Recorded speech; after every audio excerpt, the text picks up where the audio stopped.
आप पहला और दूसरा भाग नहीं देखे हैं तो पहले उसे देखें, लिंक डिस्क्रिप्शन में है।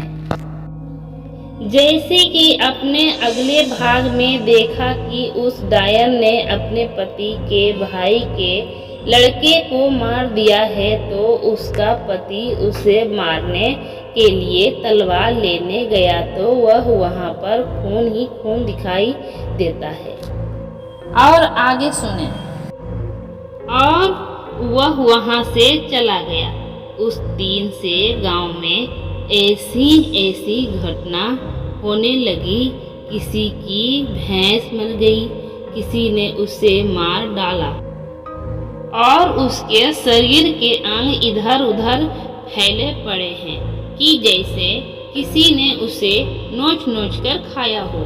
तो किसी दिन किसी का कुत्ता, किसी का बछड़ा, तो किसी की बकरी मर गई और उसी तरीके से वह मर रही थी जिस तरीके से भैंस को किसी ने मारा था।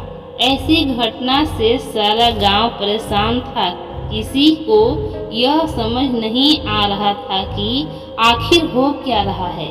एक दिन की बात है, मुखिया रात को अपने गेट के पास सोया हुआ था। आधी रात के समय उसे गेट खुलने की आवाज आई। वह जाग गया।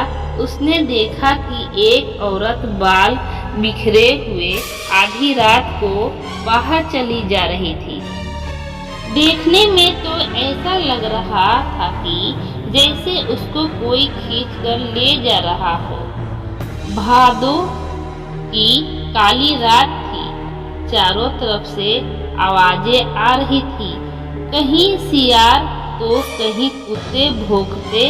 ऐसा लग रहा था जैसे यह रात जाने क्या कयामत ढाएगी। अचानक उसे एक गाय के बछड़े के रंभाने की आवाज आई। वह समझ गया हो नहीं हो यह सारे गांव की बर्बादी का कारण है।